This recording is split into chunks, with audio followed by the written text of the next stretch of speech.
Ladies and gentlemen, 2020 has been a year of the pandemic. But if we look back at the decade that has gone by, Pakistan has been faced with the evils of terrorism. We fought the world's battle at our ground, but at the same time, the price that we have paid is perhaps unfathomable by the world at large. But not just it comes down to our economy and how we have been perceived around the world. We've actually laid down lives. We've seen a time when our schools, our mosques, our neighborhoods, nothing felt safe. And today, alhamdulillah, we are a nation at the crux, at the crossroad where we decide what will be our future. As heartbreaking as terrorism and extremism might be, the hard reality is that any terrorist activity requires financing, requires funding. So I see a room full of stakeholders with the grand vision that Pakistan needs to now tighten all the loopholes, tighten and make sure that no blood is spilled, and perhaps the world slowly and perhaps swiftly needs to change their perception about Pakistan's economy. This is good for business, yes, of course, but at the same time, it's good for the heart too. Ladies and gentlemen, in this first session, may I now request the President and the CEO of Habib Metropolitan Bank, Mr. Mohsin Nathani, to address this august gathering.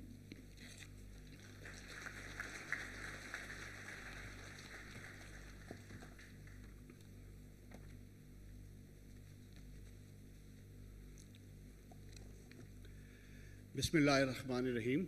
Assalamu alaikum ji. A very warm welcome to everyone. Let me start by first welcoming our Honorable President of Islamic Republic of Pakistan, Dr. Arif Alvi. President Sahab, it's indeed a great honor for us to have you here today to grace this occasion. We are very grateful to you for your keen dedication and conviction towards the government of Pakistan's vision for prevention and eradication of financial crime. And during today, we will talk at length about this very challenging topic. I would also like to thank and welcome our Honorable Governor of the State Bank, Dr. Bakr Saab, who I know had a conflicting commitment at this time, but given the importance of this topic, he has kindly made himself available to be here with us today. So thank you very much, Governor Saab. I would also like to welcome all the participants, the delegates and the esteemed speakers and co-sponsors for this event. It gives me great pleasure to welcome all of you to the Delsons Habib Metro 3rd Financial Crime Summit. Your participation in this forum demonstrates the importance of the topic and the challenges the financial industry faces today and the impact it has on our economy. Everybody is aware about the importance of this topic given the fact that financial crime has been a growing global concern over the last many decades, and it has increasingly gained importance and momentum. It poses a substantial threat to the financial industry and to the global economic development across the world, and also to many third world countries in light of particularly the FATF challenges, which I'm sure we will hear about today.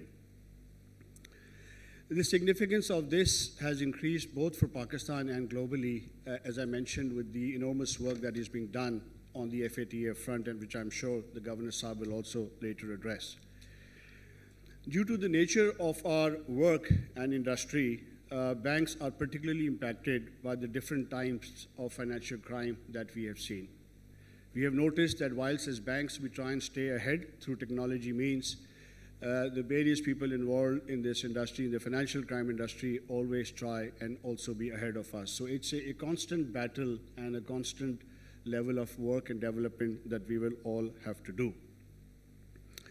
We at Habib Metro are committed to leading from the front. As a leading trade finance bank in the country, we are very focused on ensuring that we have the right standards, both from a AML, CFT, and TBML perspective. Honorable President, under your and the Prime Minister's and the State Bank of Pakistan's leadership, I'd like to talk a little bit about the economy. We've seen that Pakistan has been upgraded recently by Moody's to a stable outlook. The ease of doing business has improved. The exchange rate has stabilized. The current account is now in surplus. Foreign exchange reserves have improved. The financial sector is thriving. Investor confidence has improved. And the remittances to Pakistan are growing at an unprecedented rate. I think we should all join in applauding the vision of the President, the Prime Minister, and the extreme hard work done by the State Bank under the leadership of the Governor Sahab. Governor Sahab, thank you very much.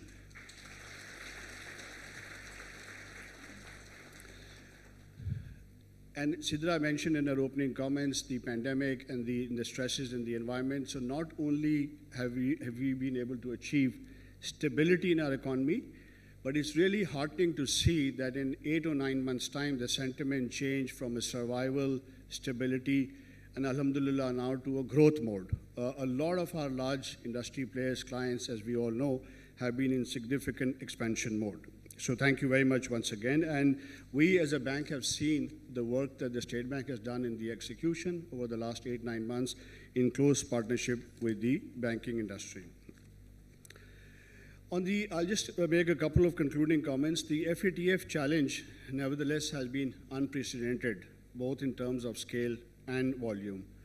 It is very meticulously detailed, interlinked, and goes beyond the domain of technical compliance to effectiveness of actions taken. And here I must again say that the State Bank has taken a lot of lead in the progress that we have achieved so far. A lot of work has been done, and as we all know, some more work has to be done, which the banks and the State Bank in partnership are doing that.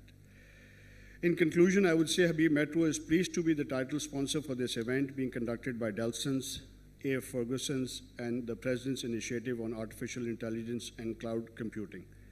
We hope that this conference will be fruitful for all the participants, and we are looking forward to some great interaction and participation from all of you, and particularly to hear from our Honorable President and the Honorable State Bank of Governor. Thank you very much.